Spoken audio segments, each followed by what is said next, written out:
ಅರೆ ಕಡಿಮೆ ಹಾಕು ಆದ್ರೆ ಅಸಲಿ ಹಾಕು. MDH ಕಾಶ್ಮೀರಿ ಕೆಂಪು ಮೆಣಸಿನ ಪೌಡರ್. MDH.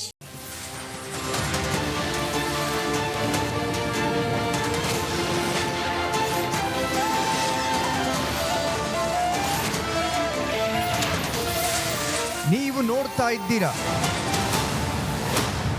ರಿಪಬ್ಲಿಕ್ ಕನ್ನಡ, ಇದು ನಿಮ್ಮ ಧ್ವನಿ.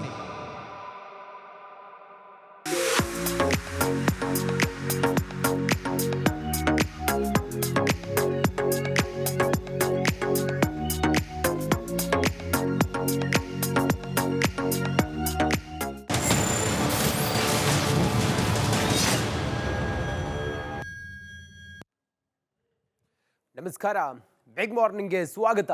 ನಾನು ರಂಜಿತ್ ಶಿರಿಯ. ನಾಡಿನ ಸಮಸ್ತರಿಗೆ ವರಮಹಾಲಕ್ಷ್ಮಿ ಹಬ್ಬದ ಹಾರ್ದಿಕ ಶುಭಾಶಯಗಳು. ಯಾವುದೇ ಕಾಂಪ್ರಮೈಸ್ ಇಲ್ಲದೆ ರಿಪಬ್ಲಿಕ್ ಕನ್ನಡ 100% ನ್ಯೂಸ್ ಕೊಡುತ್ತೆ. ಇದೇ ರೀತಿ ಓರಿಯೆಂಟ್ ಬೆಲ್ ಟೈಲ್ಸ್ ಕೂಡ 100ಕ್ಕೆ 100ರಷ್ಟು ಬಲಿಷ್ಠವಾಗಿದೆ. ನವ ಭಾರತಕ್ಕಾಗಿ ಹೊಸ ಆಯ್ಕೆ ಮುಖ್ಯ. ಈಗ ಮೊದಲಿಗೆ ಹೆಡ್ಲೈನ್ಸ್. ಆಪರೇಷನ್ ಅಸ್ಥಿಪಂಜರದ ಪ್ಲಾನ್ ಬದಲಿಸಿದ SIT. DPR ಬಳಸಿ ಶೋಧದ ಮಾಹಿತಿ ನಿಗೂಢವಾಗಿಡಲು ಸ್ಕೆಚ್. ಎಂದಿನ ಉತ್ಖನನ ಇನ್ನೂ ಅಸ್ಪಷ್ಟ.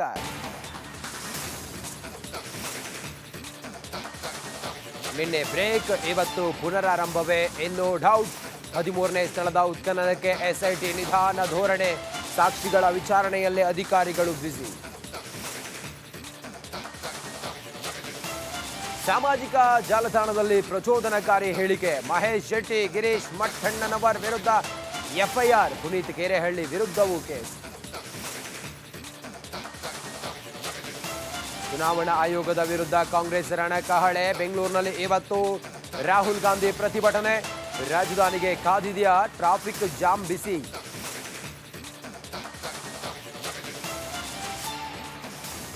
ರಾಜ್ಯದೆಲ್ಲೆಡೆ ವರಮಹಾಲಕ್ಷ್ಮಿ ಹಬ್ಬದ ಸಂಭ್ರಮ. ಬೆಂಗಳೂರಿನ ಬಂಡೆ ಮಾಕಾಳಮ್ಮ ದೇಗುಲದಲ್ಲಿ ವಿಶೇಷ ಪೂಜೆ. ಮಾರ್ಕೆಟ್ನಲ್ಲಿ ಖರೀದಿ ಬಲು ಜೋರು.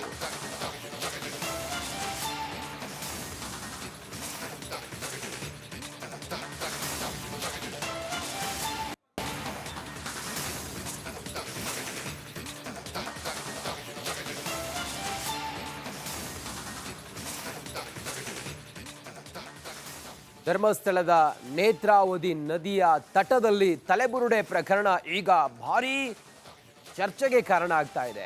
ಬಹುತೇಕ ಎಲ್ಲ ಆತ ಗುರುತಿಸಿದ ಸ್ಥಳಗಳನ್ನು ಅಗೆದರೂ ಕೂಡ ಅಲ್ಲಿ ಹೆಚ್ಚಿನ ಕಡೆಗಳಲ್ಲಿ ಏನೂ ಸಿಕ್ಕೇ ಇಲ್ಲ. ಕೆಲವಾರು ಸ್ಥಳಗಳಲ್ಲಿ ಮಾತ್ರ ಅಲ್ಲಿ ಬುರುಡೆ ಸಿಕ್ಕಿರೋದು ಈಗ ತನಿಖೆಯ ಆಯಾಮವನ್ನು ಬದಲಿಸಬೇಕಾ ಅನ್ನುವ ಚರ್ಚೆಗಳು ಕೂಡ ಶುರುವಾಗಿದೆ. ಇದರ ನಡುವೆ ರಿಪಬ್ಲಿಕ್ ಕನ್ನಡದ ಅತಿದೊಡ್ಡ ತಂಡ ಆ ಗ್ರೌಂಡ್ನಲ್ಲಿದ್ದು ಅಲ್ಲಿನ ಸಂಪೂರ್ಣ ಕ್ಷಣದ ಮಾಹಿತಿಯನ್ನು ನಿಮ್ಮವರೆಗೆ ತಲುಪಿಸ್ತಾ ಇದೆ. ಈಗ ಈ ಹೊತ್ತಿಗೆ ನಾಗೇಂದ್ರ ಬಾಬು ಆನ್ ಸ್ಪಾಟ್ನಿಂದ ಲೈವ್ ಕನೆಕ್ಟ್ ಆಗಿದ್ದಾರೆ. ನಾಗೇಂದ್ರ ಬಾಬು, ವೆಲ್ಕಮ್. ಹಾಗೆ ಅಭಿಷೇಕ್, ಧರ್ಮಸ್ಥಳದ ಈ ಪ್ರಕರಣದ ಬಗ್ಗೆ ಏನೀಗ ಈ ಎಲ್ಲ ಚರ್ಚೆಗಳಿದಾವಲ್ಲ, ಧರ್ಮಸ್ಥಳದಿಂದ ಅಭಿಷೇಕ್ ಕೂಡ ನೇರ ಸಂಪರ್ಕದಲ್ಲಿದ್ದಾರೆ. ಹಾಗೆ ಇವತ್ತು ವರಮಹಾಲಕ್ಷ್ಮಿ ಹಬ್ಬ, ಹೀಗಾಗಿ ಹೇಗಿದೆ ಇವತ್ತು ಬೆಂಗಳೂರಿನಲ್ಲಿ ಹಬ್ಬದ ಸಂಭ್ರಮ ಅನ್ನೋದನ್ನು ಧ್ರುವ ನಮಗೆ ಲೈವ್ನಲ್ಲಿ ಮಾಹಿತಿಯನ್ನು ಕೊಡ್ತಾರೆ. ಹಾಗೆ ವೀರೇಶ್ ಕೂಡ ಹೆಚ್ಚಿನ ಮಾಹಿತಿಯೊಂದಿಗೆ ನೇರ ಸಂಪರ್ಕದಲ್ಲಿ ಜಾಯ್ನ್ ಆಗಿದ್ದಾರೆ. ಎಲ್ಲರಿಗೂ ಕೂಡ ಮೊದಲಿಗೆ ವೆಲ್ಕಮ್. ಮೊದಲ ಸುದ್ದಿ ನೋಡೋಣ ನಾವು. ಧರ್ಮಸ್ಥಳದ ತಲೆಬುರುಡೆ ಕೇಸ್ನಲ್ಲಿ ಬಿಗ್ ಅಪ್ಡೇಟ್ ಇದು. ನಿನ್ನೆ 13ನೇ ಪಾಯಿಂಟ್ನಲ್ಲಿ ಶೋಧ ಕಾರ್ಯವನ್ನು ಸ್ಥಗಿತಗೊಳಿಸಿದ್ದು ಯಾಕೆ? ಏಕಾಏಕಿ ಶೋಧ ಕಾರ್ಯ ಸ್ಥಗಿತಗೊಳಿಸಿದ್ದು ಯಾಕೆ? SIT ರಿಪಬ್ಲಿಕ್ ಕನ್ನಡದಲ್ಲಿ ಎಕ್ಸ್ಕ್ಲೂಸಿವ್ ಮಾಹಿತಿ ಲಭ್ಯ ಆಗಿದೆ. ಯಾಕೆ ನಿನ್ನೆ 13ನೇ ಪಾಯಿಂಟ್ನಲ್ಲಿ ಶೋಧ ಕಾರ್ಯವನ್ನು ಮಾಡಲಿಲ್ಲ? ಏನಾಗಿತ್ತು? ಆ ವ್ಯಕ್ತಿ ನಿನ್ನೆ ಆತನೇ ಹೇಳಿದಂಥ ಜಾಗಕ್ಕೆ ಯಾಕೆ ಬರಲಿಲ್ಲ? ಇದೆಲ್ಲವೂ ಭಾರಿ ಕುತೂಹಲವನ್ನು ಕೆರಳಿಸ್ತಾ ಇದೆ. ಧರ್ಮಸ್ಥಳದ ತಲೆಬುರುಡೆ ಪ್ರಕರಣದಲ್ಲಿ ನಿನ್ನೆ 13ನೇ ಪಾಯಿಂಟ್ನಲ್ಲಿ ಶೋಧ ಕಾರ್ಯವನ್ನು ಸ್ಥಗಿತಗೊಳಿಸಿದ್ದು ಯಾಕೆ? ಏಕಾಏಕಿ ಶೋಧ ಕಾರ್ಯ ನಿಲ್ಲಿಸಿದ್ಯಾಕೆ? ಸುಮಾರು 9 ದಿನದಿಂದ ನಿನ್ನೆವರೆಗೆ 9 ದಿನದಿಂದಲೂ ಕೂಡ ಬೆಳಿಗ್ಗೆ 10 ಗಂಟೆಯಿಂದ ಆರಂಭ ಆದರೆ ಸಂಜೆ 6 ಗಂಟೆವರೆಗೂ ಕೂಡ ಆತ ಹೇಳಿದಂಥ ಜಾಗದಲ್ಲಿ, ಆತನ ಸಮ್ಮುಖದಲ್ಲಿ ನಿಗೂಢ ವ್ಯಕ್ತಿ, ಆತ ಅಂತ ಹೇಳಿದ್ರೆ ನಿಗೂಢ ವ್ಯಕ್ತಿ, ಆತನ ಸಮ್ಮುಖದಲ್ಲಿ SIT ಅಧಿಕಾರಿಗಳು ಮತ್ತೆ ಅಲ್ಲಿದ್ದಂಥ ಸಿಬ್ಬಂದಿ ಅಲ್ಲಿ ಕಾರ್ಯಾಚರಣೆಯನ್ನು ಮಾಡ್ತಾ ಇದ್ರು. ಆದರೆ ಬಹುತೇಕ ಕಡೆಗಳಲ್ಲಿ ಏನೂ ಸಿಕ್ಕಿಲ್ಲ. ಆದರೆ ನಿನ್ನೆ ದುತ್ತಂತೇಳಿ ಶೋಧ ಕಾರ್ಯವನ್ನು ಮಾಡಲೇ ಇಲ್ಲ. ಹಾಗಂತೇಳಿ ಆತ ಗುರುತಿಸಿದ ಎಲ್ಲ ಜಾಗಗಳನ್ನು ಶೋಧಿಸಿ ಆಯ್ತಾ ಅಂತ ಕೇಳಿದ್ರೆ ಖಂಡಿತ ಇರಲಿಲ್ಲ. ಹೀಗೆಲ್ಲ ಇರುವಾಗ ನಿನ್ನೆಯ ಆ ನಡೆ ಭಾರಿ ಕುತೂಹಲಕ್ಕೆ ಮತ್ತು ಅನುಮಾನಕ್ಕೂ ಕಾರಣವಾಗಿದೆ.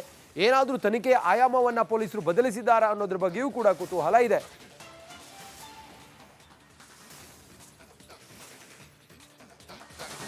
ನಿನ್ನೆ ಇಡೀ ದಿನ ನಿಗೂಢ ವ್ಯಕ್ತಿಗೆ SIT ಅಧಿಕಾರಿಗಳು ವಿಚಾರಣೆ ಮಾಡಿದ್ರು, ಗ್ರಿಲ್ ಮಾಡಿದ್ರು. ಮುಸುಕುದಾರಿ ಹೇಳಿಕೆಗೆ ಮತ್ತೋರ್ವ ಸಮರ್ಥನೆ ಮಾಡಿಕೊಂಡಿದ್ದಾನೆ. ಮುಸುಕುದಾರಿ ಹೇಳಿಕೆ ಸಮರ್ಥಿಸಿಕೊಂಡಿದ್ದಾನೆ ಅನಾಮಿಕ ವ್ಯಕ್ತಿ. ಹೊಸ ಸಾಕ್ಷಿಯ ಹೇಳಿಕೆಯನ್ನ ಪಡೆದುಕೊಂಡಿದ್ದಾರೆ SIT ಅಧಿಕಾರಿಗಳು. ಆತನ ಹೇಳಿಕೆಯನ್ನ ದಾಖಲಿಸಿ ಇವತ್ತು ಶೋಧ ಕಾರ್ಯವನ್ನ ಮುಂದುವರಿಸ್ತಾರೆ. ನೋಡಿ, ಆತನಿಗೆ ಮತ್ತೊಬ್ಬ ಈಗ ಆತ ಹೇಳಿರೋದಕ್ಕೆ ಹೌದು, ಆತ ಹೇಳಿರೋದು ಸತ್ಯ ಅಂತೇಳಿ ಸಾಕ್ಷಿಯನ್ನ ನುಡಿದಿದ್ದಾನೆ. ನಿನ್ನೆ ಇಡೀ ದಿನ SIT ಅಧಿಕಾರಿಗಳು ಮುಸುಕುದಾರಿಯನ್ನ, ಮಾಸ್ಕ್ ಮ್ಯಾನ್ ಅನ್ನ ವಿಚಾರಣೆ ಮಾಡಿದ್ರು. ಮುಸುಕುದಾರಿ ಹೇಳಿಕೆ ಏನಿತ್ತಲ್ಲ, ಇದನ್ನ ಮತ್ತೋರ್ವ ಅನಾಮಿಕ ವ್ಯಕ್ತಿ ಸಮರ್ಥನೆ ಮಾಡಿಕೊಂಡಿದ್ದಾನೆ. ಹೊಸ ಸಾಕ್ಷಿಯ ಹೇಳಿಕೆಯನ್ನ ಪಡೆದುಕೊಂಡಿದ್ದ SIT ಅಧಿಕಾರಿಗಳು. ಇದರ ಅನ್ವಯ ಈಗ ತನಿಖೆಯೂ ಕೂಡ ನಡೆಯುತ್ತೆ. ಆತನ ಹೇಳಿಕೆಯನ್ನ ದಾಖಲಿಸಿದ್ದಾರೆ SIT ಅಧಿಕಾರಿಗಳು. ನಿನ್ನೆ ಇಡೀ ದಿನ ನಿಗೂಢ ವ್ಯಕ್ತಿಯನ್ನ ತನಿಖೆ ಮಾಡಿದಂಥ SIT ಅಧಿಕಾರಿಗಳು ಇವತ್ತೂ ಕೂಡ ಆತ ಗುರುತಿಸಿದ 13ನೇ ಜಾಗದಲ್ಲಿ ಶೋಧ ಮಾಡುವಂತ ಸಾಧ್ಯತೆ ಇದೆ. ನಿನ್ನೆ ಇನ್ನೊಬ್ಬ ವ್ಯಕ್ತಿ ನಿನ್ನೆ ಈ ಮುಸುಕುದಾರಿ ಹೇಳಿದಂತಹ ವಿಚಾರಗಳು ಸತ್ಯ, ಹೌದು, ಹಂಗಾಗಿದೆ ಅನ್ನೋದ್ರ ಬಗ್ಗೆ ಸಾಕ್ಷಿಯನ್ನು ನುಡಿದಿದ್ದಾನೆ. ಇದೆಲ್ಲವೂ ಇವತ್ತು ತನಿಖೆಯಲ್ಲಿ ಏನೇನು ಸ್ಫೋಟಕ ವಿಚಾರ ಬಯಲಾಗುತ್ತೆ ಅನ್ನೋದನ್ನ ಕಾದು ನೋಡಬೇಕಾಗಿದೆ. ಈಗ ಆನ್ ಸ್ಪಾಟ್ನಿಂದ ನಮ್ಮ ಪ್ರತಿನಿಧಿಗಳಿಬ್ಬರು ನಾಗೇಂದ್ರ ಬಾಬು ಹಾಗೆ ದಿನೇಶ್ ಕಾಶಿಪಟ್ನ ನೇರ ಸಂಪರ್ಕದಲ್ಲಿ ಜಾಯ್ನ್ ಆಗಿದ್ದಾರೆ. Nagendra Babu, good morning. ವರಮಹಾಲಕ್ಷ್ಮಿ ಹಬ್ಬದ ಶುಭಾಶಯ ತಮಗೆ. ದಿನೇಶ್, ನಿಮಗೂ ಕೂಡ. ನೋಡಿ ನಾಗೇಂದ್ರ ಬಾಬು, ಇವತ್ತು ತನಿಖೆ ಯಾವ ಆಯಾಮದಲ್ಲಿ ನಡೆಯುತ್ತೆ, ಹಾಗೆ 13ನೇ ಸ್ಥಳದಲ್ಲಿ ನಿನ್ನೆ ಪೆಂಡಿಂಗ್ ಇಟ್ಟಿದ್ರು ಅಲ್ಲಿ ಶೋಧ ಮಾಡೋದನ್ನ, ಇವತ್ತಾದರೂ ಕೂಡ ಅಲ್ಲಿ ಕಾರ್ಯಾಚರಣೆ ಉತ್ಖನನ ನಡೆಯುತ್ತಾ? ಮುಸುಕುದಾರಿ ನಿನ್ನೆ ಏನು ಹೇಳಿದ್ದಾನೆ, ಮತ್ತೋರ್ವ ಈಗ ಆತನ ಪರವಾಗಿ ಸಾಕ್ಷಿ ನುಡಿದಿದ್ದಾನೆ ಅನ್ನೋ ವಿಚಾರ ಏನು ನಡೀತಿದೆ? ಹಾಗಾದ್ರೆ ಹೇಗೆ ನಡೀತಿದೆ ತನಿಖೆ ನಾಗೇಂದ್ರ ಬಾಬು?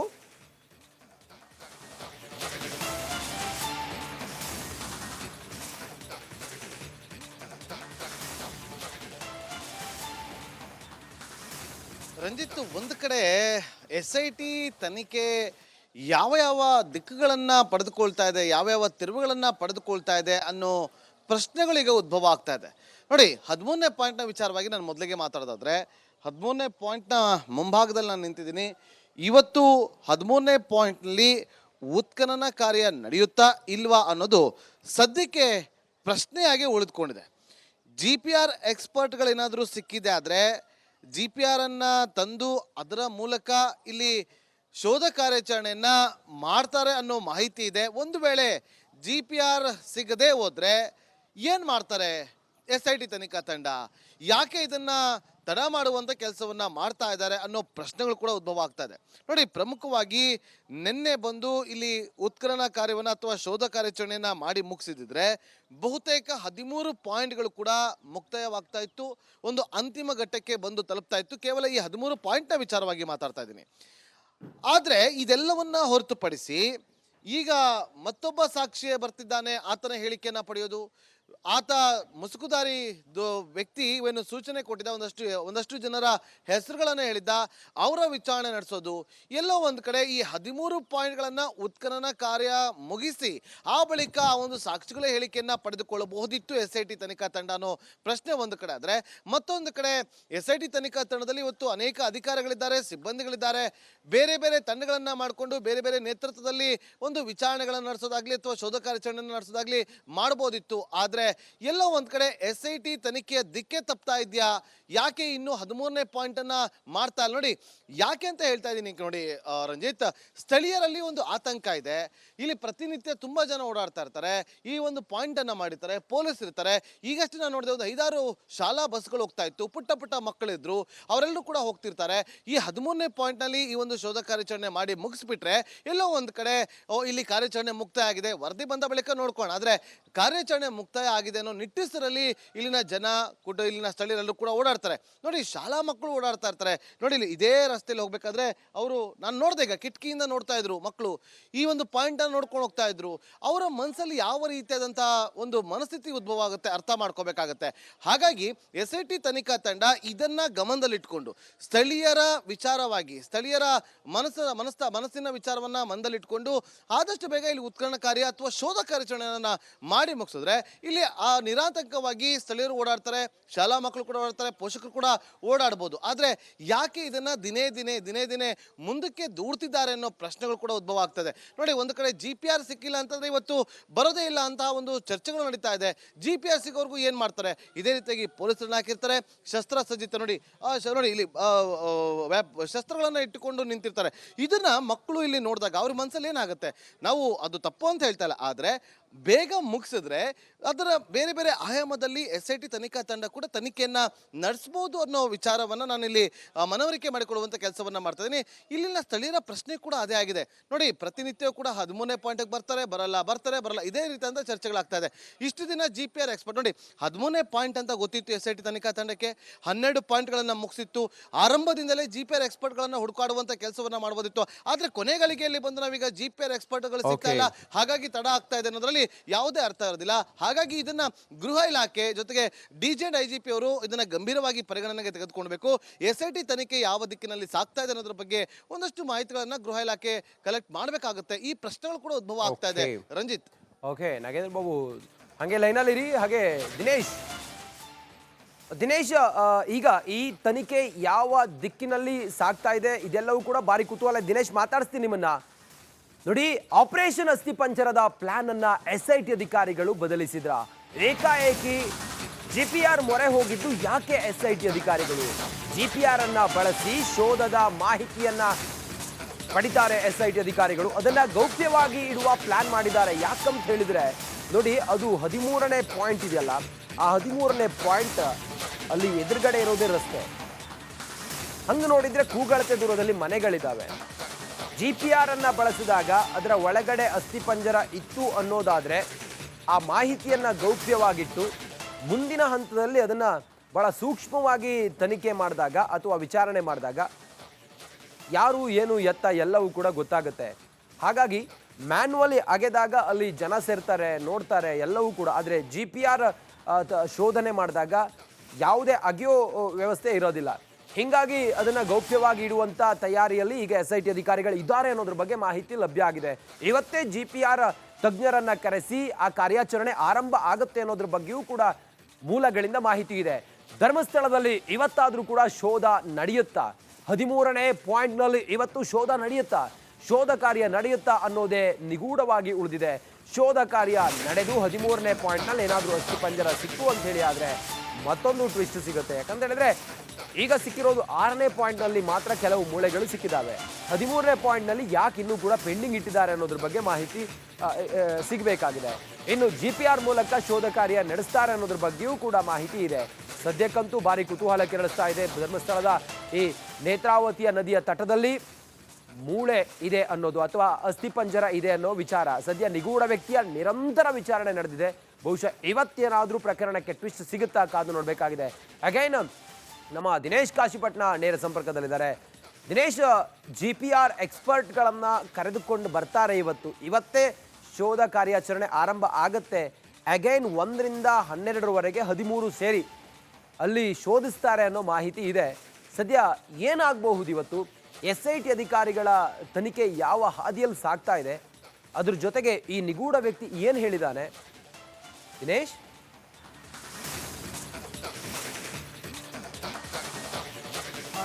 ನಿನ್ನೆ 13ನೇ ಪಾಯಿಂಟ್ನ ಉತ್ಖನನ ನಡಿಬೇಕಿತ್ತು. ಆದರೆ ಉತ್ಖನನಕ್ಕೆ ಎಲ್ಲ ತಯಾರಿ ಮಾಡಿದ್ರೂ ಕೂಡ ಆ ಒಂದು ಉತ್ಖನನ ನಡೀಲಿಲ್ಲ.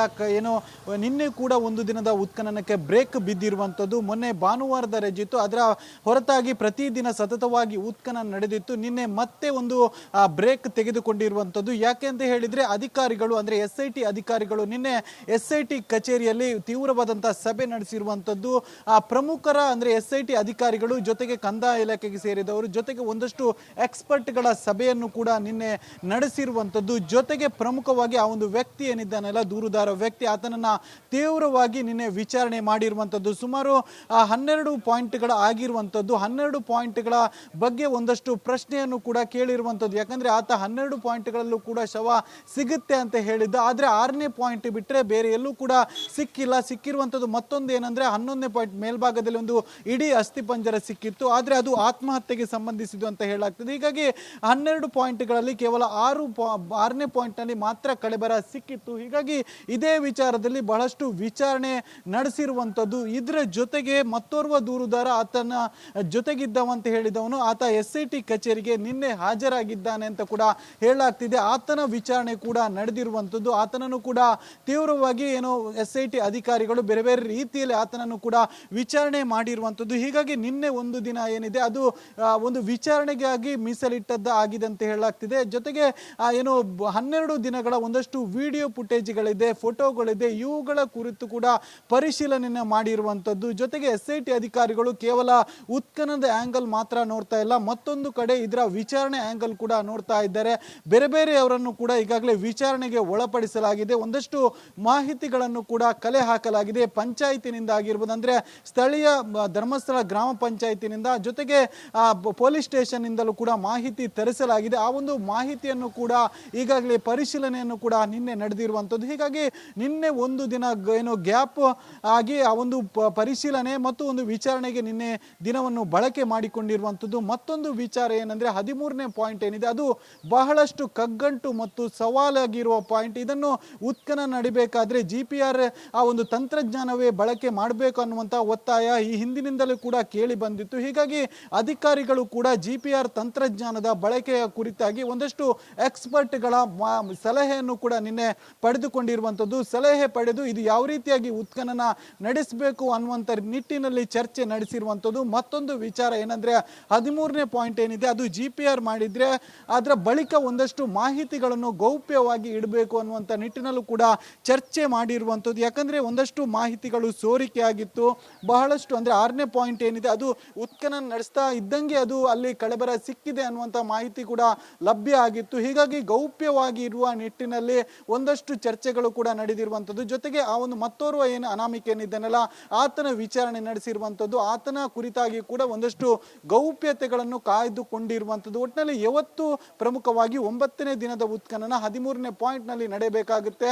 ಆದ್ರೆ ಇವತ್ತು 13ನೇ ಪಾಯಿಂಟ್ ನಡೆಸ್ತಾರ ಅಥವಾ ಬೇರೆ ಅಂದ್ರೆ ಮೊನ್ನೆ ತಾನೇ ಆತ ಬೇರೆ ಒಂದಷ್ಟು ಪಾಯಿಂಟ್ಗಳನ್ನ ಗುರುತಿಸಿದ್ದಾನೆ ಅಂತ ಹೇಳಲಾಗ್ತದೆ. ಹೀಗಾಗಿ 13ರ ಬದಲಾಗಿ ಬೇರೆ ಪಾಯಿಂಟ್ಗಳಲ್ಲಿ ಉತ್ಖನನ ನಡೆಸ್ತಾರ, 13ಕ್ಕೆ GPR ಬಂದ ಬಳಿಕವೇ ಉತ್ಖನನ ನಡೆಸ್ತಾರ ಅನ್ನುವಂಥ ಒಂದಷ್ಟು ಅನುಮಾನಗಳು ಕೂಡ ಕಾಡ್ತಾ ಇದೆ. ಮತ್ತೊಂದೇನಂದ್ರೆ ಈ ಒಂದು GPR ತಂತ್ರಜ್ಞಾನ ಏನಿದೆ ಅದರ ಒಂದಷ್ಟು ಮಾಹಿತಿಗಳನ್ನು ಅದರ ಒಂದಷ್ಟು ಸಲಹೆಗಳನ್ನು ಈಗಾಗಲೇ ಪಡೆದುಕೊಂಡಿರುವಂಥದ್ದು. ಯಾವತ್ತು GPR ತಂತ್ರಜ್ಞಾನ ಬರುತ್ತಾ ಇಲ್ವಾ ಅನ್ನೋದನ್ನ ಮುಂದಿನ ಹಂತಗಳಲ್ಲಿ ಕಾದು ನೋಡಬೇಕಾಗಿದೆ. Ranjith Shiriya. Okay, thank you ತಮ್ಮೆಲ್ಲ ಮಾಹಿತಿಗಾಗಿ ದಿನೇಶ್. ಧರ್ಮಸ್ಥಳ ತಲೆಬುರುಡೆ ಕೇಸ್ಗೆ ಬಿಗ್ ಟ್ವಿಸ್ಟ್ ಸಿಗ್ತಾ ಇದೆ. ಹೋರಾಟಗಾರರಿಗೂ SDPIಗೂ ಲಿಂಕ್ ಇದೆ. ಮಾಜಿ ಸಚಿವ ಸುನಿಲ್ ಕುಮಾರ್ ಬಿಗ್ ಬಾಂಬ್ ಸಿಡಿಸಿದ್ದಾರೆ. ಘರ್ಷಣೆಯಲ್ಲಿ ಯೂಟ್ಯೂಬರ್ಸ್ಗೆ ಗಾಯ ಆಗಿದೆ. ಯೂಟ್ಯೂಬರ್ಸ್ SDPI ಕಾರ್ಯಕರ್ತರ ಭೇಟಿ ನೋಡಿ, SDPI ಕಾರ್ಯಕರ್ತರನ್ನ ಭೇಟಿ ಮಾಡಿದ್ದಾರೆ. ಹೋರಾಟಗಾರರಿಗೂ SDPIಗೂ ಏನ್ ಸಂಬಂಧ ಹಾಗಾದ್ರೆ? ಶ್ರದ್ಧಾ ಕೇಂದ್ರ, ಹಿಂದೂಗಳ ಶ್ರದ್ಧಾ ಕೇಂದ್ರ, ನಮ್ಮೆಲ್ಲರ ಶ್ರದ್ಧಾ ಕೇಂದ್ರ, ಪಾವಿತ್ರ್ಯವಾದಂಥ ಜಾಗ, ನಾವೆಲ್ಲರೂ ಕೂಡ ನಂಬುವಂಥ ಮಂಜುನಾಥ ಸ್ವಾಮಿ ಅಣ್ಣಪ್ಪ ಸ್ವಾಮಿಯ ದೇಗುಲ ಅದು. ಅಲ್ಲಿಗೆ SDPI ಏನು ಸಂಬಂಧ? ಹೋರಾಟಗಾರರಿಗೂ ಅವರಿಗೂ ಏನು ಸಂಬಂಧ? ಟ್ವೀಟ್ ಮಾಡಿ ಮಾಜಿ ಸಚಿವ ಸುನಿಲ್ ಕುಮಾರ್ ಪ್ರಶ್ನೆ ಮಾಡಿದ್ದಾರೆ. ಯೂಟ್ಯೂಬರ್ಸ್ ಮೇಲೆ ಹಲ್ಲೆ ಮಾಡಿದ್ದಾರೆ. SDPI ಕಾರ್ಯಕರ್ತರು ಹೋಗಿ ಅವ್ರನ್ನ ಭೇಟಿ ಮಾಡಿದ್ದಾರೆ. ಏನು ಹೇಳುತ್ತಾ ಇದೆ ಹಾಗಾದರೆ? SDPI ಕಾರ್ಯಕರ್ತರಿಗೆ ಧರ್ಮಸ್ಥಳಕ್ಕೆ ಏನು ಸಂಬಂಧ ಅನ್ನೋ ಪ್ರಶ್ನೆಯನ್ನ ಮಾಜಿ ಸಚಿವ ಮಾನ್ಯ ಶಾಸಕ ಸುನಿಲ್ ಕುಮಾರ್ ಪ್ರಶ್ನೆ ಮಾಡಿದ್ದಾರೆ.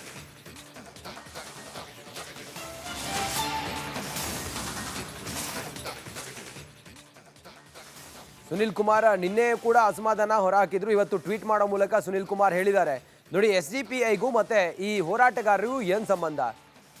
ಅಲ್ಲಿ ನಡೀತಾ ಇರೋದು ಉತ್ಖನನ ಕಾರ್ಯ. ಮತ್ತೊಂದು ಕಡೆಯಲ್ಲಿ ಮೊನ್ನೆ ಸಂಜೆ ಆಗಿರುವಂಥ ಗಲಾಟೆ, ಯೂಟ್ಯೂಬರ್ಸ್ ಮೇಲೆ ಹಲ್ಲೆ ಮಾಡಿದ್ರು. SDPI ಕಾರ್ಯಕರ್ತರು ಹೋಗಿ ಅವ್ರನ್ನ ಭೇಟಿ ಆಗ್ತಾರೆ. ಇವರಿಗೂ ಅವರಿಗೂ ಏನು ಲಿಂಕ್ ಇದೆ? ಏನೋ ಒಂದು ಷಡ್ಯಂತ್ರ ಇದ್ದಂಗೆ ಕಾಣಿಸ್ತಾ ಇದೆ. ನಮ್ಮ ಧಾರ್ಮಿಕ ಶ್ರದ್ಧಾ ಕೇಂದ್ರದ ಮೇಲೆ ಇವರು ಕಪ್ಚುಕ್ಕೆ ತರೋದಕ್ಕೆ ಈ ರೀತಿ ಎಲ್ಲ ಮಾಡ್ತಾ ಇದ್ದಾರೆ ಅನ್ನೋದನ್ನ ಸುನಿಲ್ ಕುಮಾರ್ ಹೇಳಿದ್ದಾರೆ.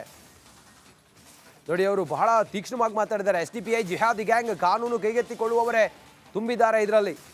ಹೋರಾಟಗಾರರು, ಗಾಯಗೊಂಡ ಯೂಟ್ಯೂಬರ್ಸ್ಗಳನ್ನ SDPI ಕಾರ್ಯಕರ್ತರು ಭೇಟಿಯಾಗಿದ್ದಾರೆ. ಪೋಷಕರೇ, ಈ ಸುದ್ದಿಯನ್ನು ನೀವು ನೋಡಬೇಕು, ಎಚ್ಚರವಾಗಿರ್ಬೇಕು. ನೀವು ನೋಡೋದು ಮಾತ್ರ ಅಲ್ಲ, ನೋಡಿ ಮನೆಯಲ್ಲಿ ಮಕ್ಕಳು ಏನು ಮಾಡ್ತಿದ್ದಾವೆ ಅನ್ನೋದನ್ನು ನೀವು ಮೊದಲು ತಿಳ್ಕೊಳ್ಬೇಕು. ಇಲ್ಲ ಅಂತ ಹೇಳಿದರೆ ಘನಘೋರ ಆಗಿ ಹೋಗ್ಬಿಡುತ್ತೆ. ಪೋಷಕರೇ ಎಚ್ಚರವಾಗಿರಿ, ಕಟ್ಟೆಚ್ಚರವಾಗಿರಿ. ಮನೆಯಲ್ಲಿ ಮಕ್ಕಳಿರುವ ಪ್ರತಿಯೊಬ್ಬರೂ ಕೂಡ ಈ ಸ್ಟೋರಿಯನ್ನು ನೋಡಿ. ಪ್ರತಿಯೊಬ್ಬ ಪೋಷಕರು ಮಿಸ್ ಮಾಡದೆ ನೋಡಲೇಬೇಕು ಈ ಸ್ಟೋರಿಯನ್ನು. ನಿಮ್ಮ ಮಗುವಿನ ಭವಿಷ್ಯಕ್ಕೆ ಸಂಬಂಧಿಸಿದಂಥ ಬಿಗ್ ಸ್ಟೋರಿ ಇದು. ನೀವು ನಿಮ್ಮ ಮಗುವಿನ ಭವಿಷ್ಯದ ಬಗ್ಗೆ 10 ಕನಸು ಕಂಡಿರ್ತೀರಿ. ಆ ಮಗು ಏನು ಮಾಡ್ತಿದೆ, ಮೊಬೈಲ್ ಹಿಡ್ಕೊಂಡು ಏನು ಮಾಡ್ತಿದೆ ಅಂಥೇಳಿ ನೀವು ಗೋಜಿಗೆ ಹೋಗೋದಿಲ್ಲ. ಆದರೆ ನೀವು ಈ ಸ್ಟೋರಿಯನ್ನು ನೋಡಲೇಬೇಕು. ಬೆಂಗಳೂರು ಬಾಲಕನ ಆತ್ಮಹತ್ಯೆ ಪ್ರಕರಣದ ಬಿಗ್ ಟ್ವಿಸ್ಟ್ ಇದು. 14 ವರ್ಷದ ಬಾಲಕನ ಸಾವಿನ ಹಿಂದಿನ ಸತ್ಯ ಏನು ಅಂತ ಕೇಳಿದರೆ ಅದು ಘನಘೋರ. ಬಾಲಕ ಗಾಂಧಾರ್ ಆತ್ಮಹತ್ಯೆ ಮಾಡಿಕೊಂಡಿದ್ದ ಮೊನ್ನೆ.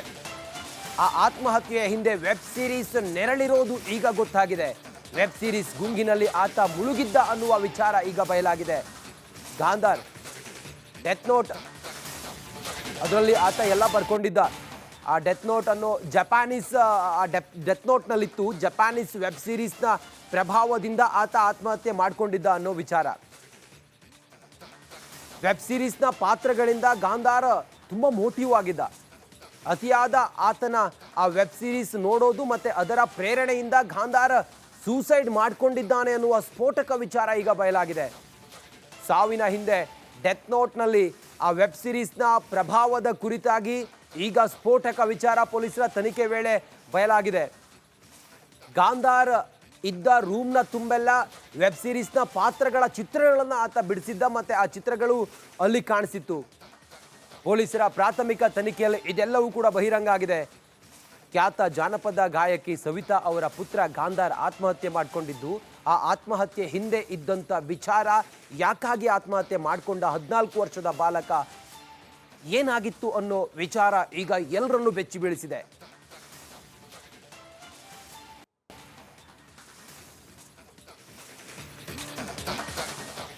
ಅಮ್ಮನ ಮುದ್ದಿನ ಮಗ ಗಾಂಧಾರ್, 14 ವರ್ಷ ವಯಸ್ಸಾಗಿತ್ತು. ಗಾಂಧಾರ್ ಓದ್ತಾ ಇದ್ದ. ದಿಢೀರ್ ಅಂಥೇಳಿ ಗಾಂಧಾರ್ ಸೂಸೈಡ್ ಮಾಡ್ಕೊಂಡಿದ್ದು ಯಾಕೆ ಅನ್ನೋದು ಬಹಳ ದೊಡ್ಡ ಪ್ರಶ್ನೆ ಆಗಿತ್ತು. 14 ವರ್ಷದ ಬಾಲಕನಿಗೆ ಏನು ಗೊತ್ತಾಗುತ್ತೆ ಅನ್ನೋದು. ಆತ ಡೆತ್ ನೋಟ್ ಬರೆದಿಟ್ಟಿದ್ದ. ಆ ಡೆತ್ ನೋಟ್ನಲ್ಲಿ ಏನಿದೆ ಅನ್ನೋದನ್ನು ಮೊದಲು ನೋಡೋಣ ಬನ್ನಿ. ದಯವಿಟ್ಟು ಅಳಬೇಡಿ, ನಾನು ಈಗಾಗಲೇ ಸ್ವರ್ಗದಲ್ಲಿದ್ದೇನೆ. ಮನೆ ಚೆನ್ನಾಗಿರಲಿ ಅಂತ ಈ ತೀರ್ಮಾನಕ್ಕೆ ಬಂದಿದ್ದೇನೆ. ನನ್ನನ್ನು ತಪ್ಪಾಗಿ ತಿಳಿದುಕೊಳ್ಬೇಡಿ. ನನಗೆ ಗೊತ್ತು, ನಿಮಗೆ ಕೋಪ ಬರಲು ನಾನು ಕಾರಣನಾಗಿದ್ದೆ. ನನ್ನ ಉದ್ದೇಶ ಸಾವಾಗಿರಲಿಲ್ಲ. ನಿಮ್ಮ ಈಗಿನ ಸ್ಥಿತಿ ಹೇಗಿದೆ ಅನ್ನೋದು ಕೂಡ ನನಗೆ ಗೊತ್ತು. ನಿಮಗೆ ನೋವಾಗುತ್ತೆ ಅನ್ನೋದು ಕೂಡ ನನಗೆ ಗೊತ್ತಿದೆ. ದಯವಿಟ್ಟು ನನ್ನನ್ನು ಕ್ಷಮಿಸಿ. 13 ವರ್ಷ ಖುಷಿಯಾಗಿದ್ದೆ, ಈಗ ಸ್ವರ್ಗದಲ್ಲಿ ಖುಷಿಯಾಗಿದ್ದೇನೆ. ನನ್ನ ತಪ್ಪುಗಳನ್ನು ನೀವು ಕ್ಷಮಿಸಿ. ನನ್ನ ಶಾಲಾ ಸ್ನೇಹಿತರಿಗೂ ಕೂಡ ಈ ಮಾತನ್ನು ಹೇಳಿ. I miss you all. Good bye ಅಮ್ಮ. ಇಂತಿ ನಿಮ್ಮ ಗಂಧಾರ್. ಆ 14 ವರ್ಷದ ಬಾಲಕ ಆತ್ಮಹತ್ಯೆಗೆ ಶರಣಾದಾಗ ಯಾಕೆ, ಏನಾಗಿತ್ತು ಆತನಿಗೆ? ಶಾಲೆಯಲ್ಲೇನಾದರೂ ತೊಂದರೆ ಆಯಿತಾ ಅಥವಾ ಮನೆಯಲ್ಲೇನಾದರೂ ತೊಂದರೆ ಆಯಿತಾ ಅಂಥೇಳಿ ನಾನಾ ರೀತಿಯಲ್ಲಿ ಪೊಲೀಸರು ತನಿಖೆ ಮಾಡ್ತಾರೆ. ಆಗ ವಿಚಾರ ಗೊತ್ತಾಗಿತ್ತು, ಗಾಂಧಾರ್ ಜಪಾನೀಸ್ನ ಒಂದು ವೆಬ್ ಸೀರೀಸನ್ನು ಫಾಲೋ ಮಾಡ್ತಾ ಇದ್ದ. ಆತ ಏನು ಮಾಡ್ತಿದ್ದ ಅನ್ನುವ ಪರಿವೇ ಅವರ ತಾಯಿ ಮತ್ತು ಅವ್ರ ಮನೆಯವರಿಗೆ ಇರಲಿಲ್ಲ. ಹಾಗಾಗಿ ಆತ ಅದನ್ನು ತುಂಬ ಅಡಿಕ್ಟ್ ಆಗಿದ್ದ ಮತ್ತು ಅದರ ಪಾತ್ರಗಳ ಬಗ್ಗೆ ಆತ ಪ್ರೇರಣೆಗೊಂಡಿದ್ದ. ಆ ಕಾರಣದಿಂದ ಆತ ಆತ್ಮಹತ್ಯೆಗೆ ಶರಣಾಗ್ತಾನೆ. ಈಗ ವಿಚಾರ ಬಯಲಾಗಿದೆ. ಆತನ ರೂಮ್ನಲ್ಲಿ ಆ ವೆಬ್ ಸೀರೀಸ್ನ ಕೆಲವು ಫೋಟೋಗಳು ಮತ್ತು ಕೆಲವು ಚಿತ್ರಗಳನ್ನು ಆತ ಬಿಡಿಸಿದ ಅನ್ನೋದು ಗೊತ್ತಾಗಿತ್ತು. ಆತ ಡೆತ್ ನೋಟ್ನಲ್ಲಿ ಅಷ್ಟು ಮೆಚೂರ್ ಆಗಿ, ನೋಡಿ ನಾನು ಸ್ವರ್ಗದಲ್ಲಿದ್ದೇನೆ, ನೀವು ಯಾರೂ ಕೂಡ ಅಳಬೇಡಿ, ನಿಮಗೆ ಒಳ್ಳೆಯದಾಗಲಿ ಅಂಥೇಳಿ ನಾನು ಆತ್ಮಹತ್ಯೆ ಮಾಡ್ಕೊಂಡಿದ್ದೀನಿ, ನನ್ನ ಸಾಯುವಂಥ ಉದ್ದೇಶ ಇರಲಿಲ್ಲ ಅನ್ನೋದೆಲ್ಲವೂ ಕೂಡ ಆತನ ಬರಹದಲ್ಲಿತ್ತು ಅಂತ ಹೇಳಿದರೆ ಆತನ ಮೇಲೆ ಆ ವೆಬ್ ಸೀರೀಸ್ ಎಷ್ಟು ಪರಿಣಾಮ ಬಿದ್ದಿರಬಹುದು ಅನ್ನೋದು ಇಲ್ಲಿ ಭಾಳ ಪ್ರಮುಖವಾದದ್ದಾಗುತ್ತೆ. ನೋಡಿ, ಪೋಷಕರು ಇದನ್ನು ಭಾಳ ಸೂಕ್ಷ್ಮವಾಗಿ ಗಮನಿಸಬೇಕು ಮತ್ತು ತಮ್ಮ ಮಕ್ಕಳು ಏನು ಮಾಡ್ತಿದ್ದಾರೆ ಅನ್ನೋದ್ರ ಬಗ್ಗೆ ತಿಳ್ಕೊಳ್ಬೇಕು. ನೋಡಿ, ನೇರ ಸಂಪರ್ಕದಲ್ಲಿ ಧ್ರುವ ಇದ್ದಾರೆ ಹೆಚ್ಚಿನ ಮಾಹಿತಿಯೊಂದಿಗೆ. ಧ್ರುವ, ಆ ಬಾಲಕ ಜಪಾನೀಸ್ನ ವೆಬ್ ಸೀರೀಸನ್ನು ಆತ ನೋಡ್ತಾ ಇದ್ದ ಅನ್ನೋ ವಿಚಾರ ಈಗ ಬಯಲಾಗಿದೆ. ಈ ವಿಚಾರ ಅವರ ತಂದೆ ತಾಯಿಗೆ ಗೊತ್ತಾಗಿರಲಿಲ್ವಾ? ಮತ್ತು ಆತನನ್ನು ಎಷ್ಟು ಮೋಟಿವ್ ಮಾಡಿತ್ತ ಆ ವೆಬ್ ಸೀರೀಸ್? ಸದ್ಯ ಪೊಲೀಸರ ಪ್ರಾಥಮಿಕ ತನಿಖೆಯಲ್ಲಿ ಏನೇನು ವಿಚಾರ ಬಯಲಾಗಿದೆ ಧ್ರುವ?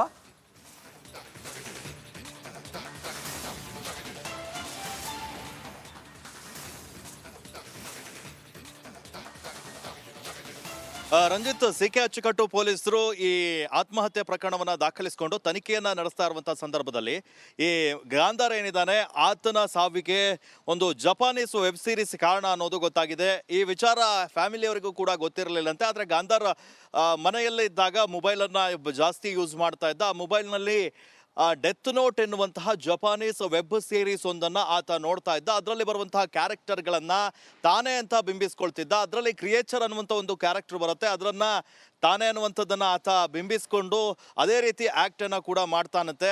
ಅಲ್ಲದೆ ಆತನ ರೂಮ್ನಲ್ಲಿ ಕೂಡ ಈ ಡೆತ್ ನೋಟ್ ವೆಬ್ ಸೀರೀಸ್ಗೆ ಸಂಬಂಧಪಟ್ಟಂತಹ ಒಂದಿಷ್ಟು ಸ್ಕೆಚಸ್ಗಳು ಕೂಡ ಇದ್ವು. ಆತ ಸಾವನ್ನಪ್ಪಿದ್ದ ನೋಡಿ ಅದೇ ಒಂದು ರೂಮ್ನಲ್ಲಿ ಆತ ಈ ಒಂದು ವೆಬ್ ಸೀರೀಸ್ ಅನ್ನ ನೋಡಿ ಅದರಲ್ಲಿ ಬರುವಂತಹ ಕ್ಯಾರೆಕ್ಟರ್ಗಳನ್ನ ಆತ ಇದ್ರ ಜೊತೆಗೂಡಿಸ್ಕೊಂಡು ಡೆತ್ ನೋಟ್ ಅನ್ನ ಬರೆದಿಟ್ಟು ಆತ ಆತ್ಮಹತ್ಯೆಗೆ ಶರಣಾಗಿರುವಂತಹ ಶಂಕೆ ಈಗ ಪೊಲೀಸರ ಪ್ರಾಥಮಿಕ ತನಿಖೆಯಲ್ಲಿ ಸದ್ಯ ತಿಳಿದು ಬಂದಿರುವಂತದ್ದು. ಆದ್ರೆ ಪೋಷಕರು ಇದ್ರ ಬಗ್ಗೆ ಗಂಭೀರವಾಗಿ ಎಚ್ಚೆತ್ಕೊಳ್ಬೇಕು. ಮಕ್ಕಳು ಯಾವಾಗ್ಲೂ ಮೊಬೈಲ್ ನಲ್ಲಿ ಮುಳುಗಿದ್ದಾಗ ಎಚ್ಚರವನ್ನ ವಹಿಸಬೇಕು ಅಂತ ಪದೇ ಪದೇ ಜಾಗೃತಿಯನ್ನ ವಹಿಸಲಾಗ್ತಾ ಇದೆ. ಆದ್ರೆ ಇಂತಹ ಸೆಲೆಬ್ರಿಟಿಗಳು, ಇಂತಹ ಸಮಾಜದ ಗಣ್ಯ ವ್ಯಕ್ತಿಗಳು ತಮ್ಮ ಮಕ್ಕಳ ಬಗ್ಗೆ ಯಾಕೆ ಇಷ್ಟೊಂದು ನಿರ್ಲಕ್ಷ್ಯ ಮಾಡಿದ್ರು ಅನ್ನುವಂಥದ್ದು ಕೂಡ ಇಲ್ಲಿ ಪ್ರಶ್ನೆ ಆಗಿದೆ. ಗಾಂಧಾರ್ ಸಾಕಷ್ಟು ಈ ಇಂಟೆಲಿಜೆಂಟ್ ಹುಡುಗ, ಸಾಕಷ್ಟು ವಿಚಾರದಲ್ಲಿ ಆತ ಮುಂದಿದ್ದ, ಕಲಿಕೆಯಲ್ಲಿ ಕೂಡ ಮುಂದಿದ್ದ ಅನ್ನುವಂಥದ್ದು ಗೊತ್ತಾಗ್ತಾ ಇದೆ. ಆದ್ರೆ ಆತನ ವೆಬ್ ಸೀರೀಸ್ ನ ಒಂದು ಈ ಪ್ರೇರೇಪಣೆ ಹಾಗೆ ಕೆಲವೊಂದ್ ಕಡೆ ಆಧ್ಯಾತ್ಮದ ಕೆಲವೊಂದಿಷ್ಟು ವರ್ಡ್ಗಳನ್ನ ಕೂಡ ಆತ ಬಳಸಿದ್ದ. ಆತ 4ನೇ ತಾರೀಕು ಮನೆಯಲ್ಲಿ ಬೆಳಗಿನ 3ನೇ ತಾರೀಕು ರಾತ್ರಿ ಮಲಗಿದ್ದವನು ಬೆಳಗಿನ ಜಾವ 5:30 ಸುಮಾರಿಗೆ 4ನೇ ತಾರೀಕು ಬಾಗಿಲನ್ನ ತೆಗೆದಂತಹ ಸಂದರ್ಭದಲ್ಲಿ ಆತ ಈ ಗಿಟಾರ್ ಅನ್ನ ಇಡುವಂತಹ ಹುಕ್ಕಿಗೆ ಟವಲ್ ನಿಂದ ನೇಣು ಹಾಕೊಂಡು ಸಾವನ್ನಪ್ಪಿದ್ದ. ಆತನ ಸಾವಿನ ನೋಡಿದಂತಹ ಕುಟುಂಬಸ್ಥರು ಅಕ್ಷರಶಃ ನಲುಗಿ ಹೋಗಿದ್ರು. ಯಾಕಾಗಿ ಹೀಗೆ ಮಾಡ್ಕೊಂಡ ಅನ್ನುವಂಥದ್ದು ಗೊತ್ತಿರಲಿಲ್ಲ. ಆದ್ರೆ ಅಲ್ಲೊಂದು ಡೆತ್ ನೋಟ್ ಸಿಕ್ಕಿತ್ತು. ಅದರಲ್ಲಿ ಮಾತಾಡ್ತೀನಿ ಧ್ರುವ, ಥ್ಯಾಂಕ್ ಯು, ನಿಮ್ಮನ್ನು ಮಾತಾಡ್ತೀನಿ ಮತ್ತೆ ಥ್ಯಾಂಕ್ ಯು ನಿಮ್ಮೆಲ್ಲ ಡೀಟೇಲ್ಸ್ಗಾಗಿ. ನೋಡಿ, ಚಿತ್ರಾ ಅಂತ ಹೇಳಿ ಮಕ್ಕಳ ಮನಃಶಾಸ್ತ್ರಜ್ಞೆ ಈಗ ನಮ್ಮ ಜೊತೆಯಲ್ಲಿ ಸಂಪರ್ಕದಲ್ಲಿದ್ದಾರೆ. ಮೇಡಮ್ ನಮಸ್ಕಾರ.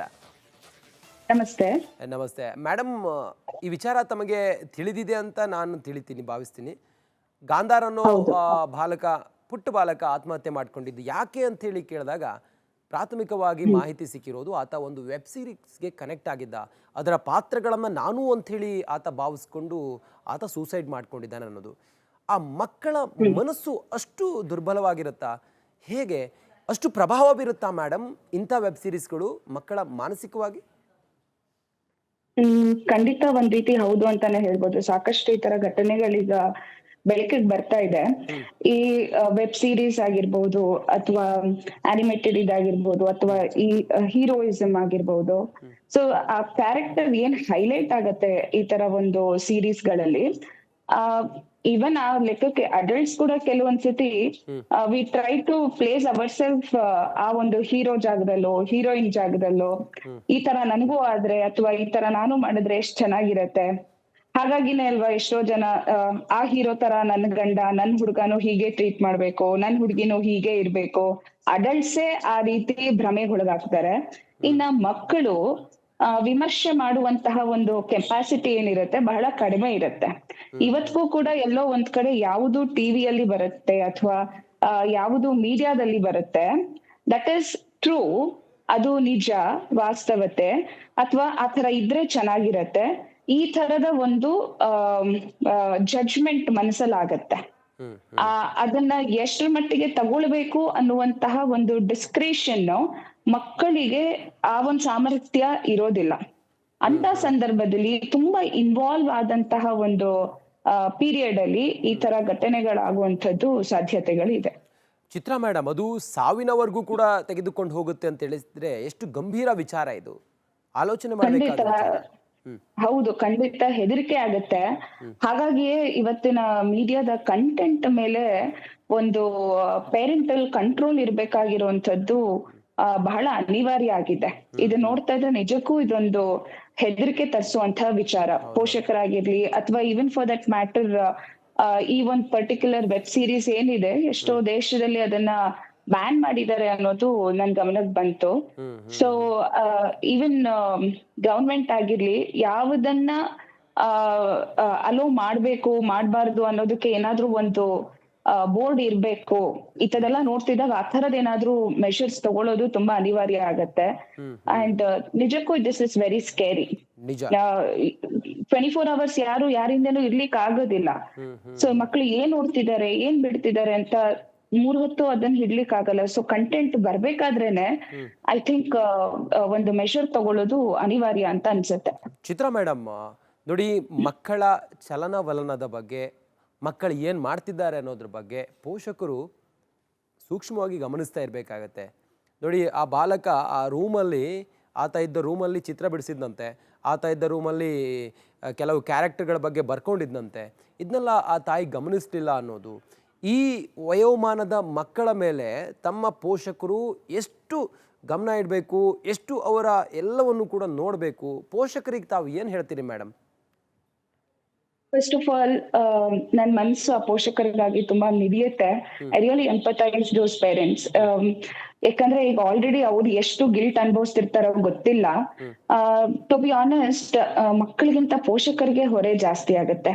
ಯಾಕಂತಂದ್ರೆ ಈಗ ಏನಂದ್ರೆ ಯಾರು ಅವ್ರ ಕಲ್ಪನೆಯಲ್ಲಿ ಮಕ್ಳು ಈ ತರ ಮಾಡ್ಬೋದು ಅಂತ ಊಹೆ ಮಾಡ್ಲಿಕ್ಕೆ ಸಾಧ್ಯ ಆಗಿರುತ್ತೆ.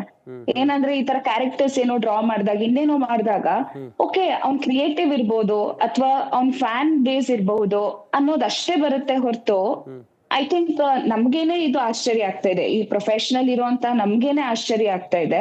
ಅವ್ರ ವೈಲ್ಡೆಸ್ಟ್ ಡ್ರೀಮ್ ಅಲ್ಲಿ ಕೂಡ ಪೇರೆಂಟ್ಸ್ ಇದನ್ನ ಕಲ್ಪನೆ ಮಾಡ್ಕೊಳ್ಲಿಕ್ಕೂ ಸಾಧ್ಯ ಇಲ್ಲ.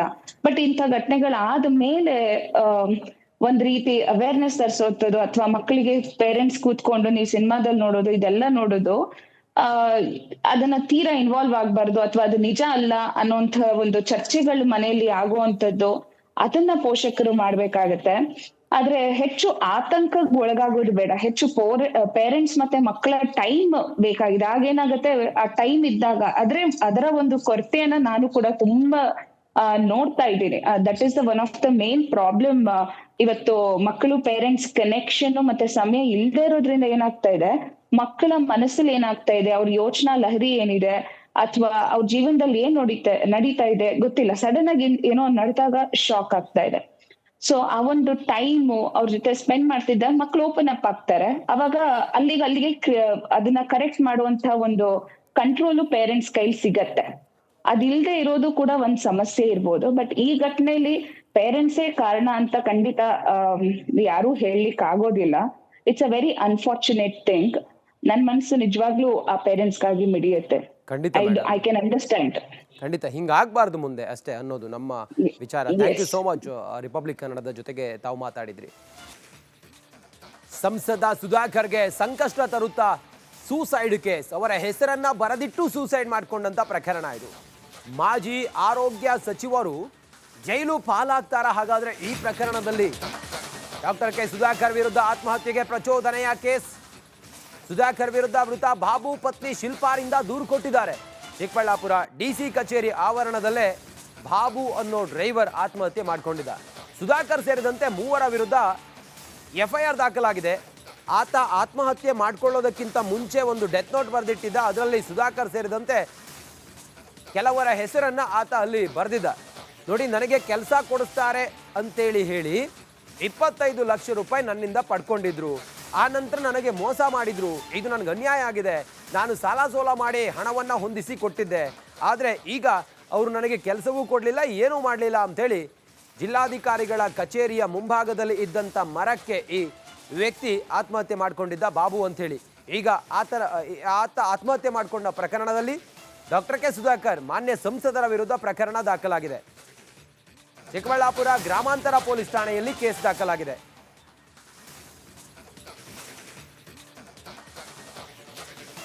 ಸುಧಾಕರ್ಗೆ ಈ ಪ್ರಕರಣ ಮುಳುವಾಗುತ್ತಾ? ಆತ್ಮಹತ್ಯೆ ಮಾಡಿಕೊಂಡಂತ ಬಾಬು ಸುಧಾಕರ್ ಅವರ ವಿರುದ್ಧ ಆರೋಪ ಮಾಡಿ ಆತ ಡೆತ್ ನೋಟನ್ನು ಬರೆದಿಟ್ಟು ಸೂಸೈಡ್ ಮಾಡಿಕೊಂಡಿದ್ದ. ಆತ ಎಷ್ಟು ನೊಂದಿದ್ದ ಅಂತ ಹೇಳಿದರೆ, ಜಿಲ್ಲಾಧಿಕಾರಿಗಳ ಕಚೇರಿಯ ಮುಂಭಾಗದಲ್ಲೇ ಆತ ಆತ್ಮಹತ್ಯೆ ಮಾಡಿಕೊಂಡಿದ್ದ. ಅಂದರೆ ಇವರಿಗೆ ಶಿಕ್ಷೆ ಆಗಬೇಕು ಅನ್ನೋದು ಆತನ ವಿಚಾರ ಆಗಿತ್ತು. ಸಾಲ ಸೋಲ ಮಾಡಿ ನನಗೆ ಕೆಲಸ ಆಗುತ್ತೆ ಅಂಥೇಳಿ ನಾನು 25 ಲಕ್ಷ ರೂಪಾಯಿ ಹೊಂದಿಸಿ ಕೆಲಸ ಮಾಡಿಸಿ ಕೊಡ್ತಾರೆ ಅಂಥೇಳಿ ನಂಬಿದ್ದೆ. ಆದರೆ ನನಗೆ ಮೋಸ ಮಾಡಿದ್ರು ಇವರೆಲ್ಲ ಸೇರಿ ಅಂಥೇಳಿ ಆತ ಆರೋಪ ಮಾಡಿ ಸೂಸೈಡ್ ಮಾಡಿಕೊಂಡಿದ್ದ. ಈಗ ಈ ಪ್ರಕರಣ ಸಂಬಂಧ ಕಂಪ್ಲೇಂಟ್ ಕೂಡ ದಾಖಲಾಗಿದೆ. ಚಿಕ್ಕಬಳ್ಳಾಪುರ ಗ್ರಾಮಾಂತರ ಪೊಲೀಸ್ ಠಾಣೆಯಲ್ಲಿ ಪ್ರಕರಣ ದಾಖಲಾಗಿದೆ. ನೋಡಿ, ಏನೇನು ಸೆಕ್ಷನ್ ಹಾಕಿದ್ದಾರೆ ಅಂತ ಕೇಳಿದ್ರೆ, BNS ಕಾಯ್ದೆ ಅಡಿಯಲ್ಲಿ 108, 352, 351/2 SC ST ಕಾಯ್ದೆ ಅಡಿ FIR ದಾಖಲಾಗಿದೆ. ಹೆಚ್ಚಿನ ಮಾಹಿತಿಯೊಂದಿಗೆ ನಮ್ಮ ಪ್ರತಿನಿಧಿ ಮಂಜುನಾಥ ನಮ್ಮ ಜೊತೆಲಿ ಈಗ ನೇರ ಸಂಪರ್ಕದಲ್ಲಿದ್ದಾರೆ. ಮಂಜುನಾಥ, ಈ ಪ್ರಕರಣ ಡಾಕ್ಟರ್ ಕೆ ಸುಧಾಕರ್ ಅವರಿಗೆ ಯಾವ ರೀತಿ ಮುಳುವಾಗಬಹುದು, ಏನೇನು ಆ ದೂರಿನಲ್ಲಿ ಅಂಶಗಳನ್ನು ಉಲ್ಲೇಖ ಮಾಡಿದ್ದಾರೆ, ಪ್ರಾಥಮಿಕವಾಗಿ ತನಿಖೆ ಹೇಗಿದೆ, ಏನು ಮಾಹಿತಿ ಇದೆ ಮಂಜುನಾಥ್?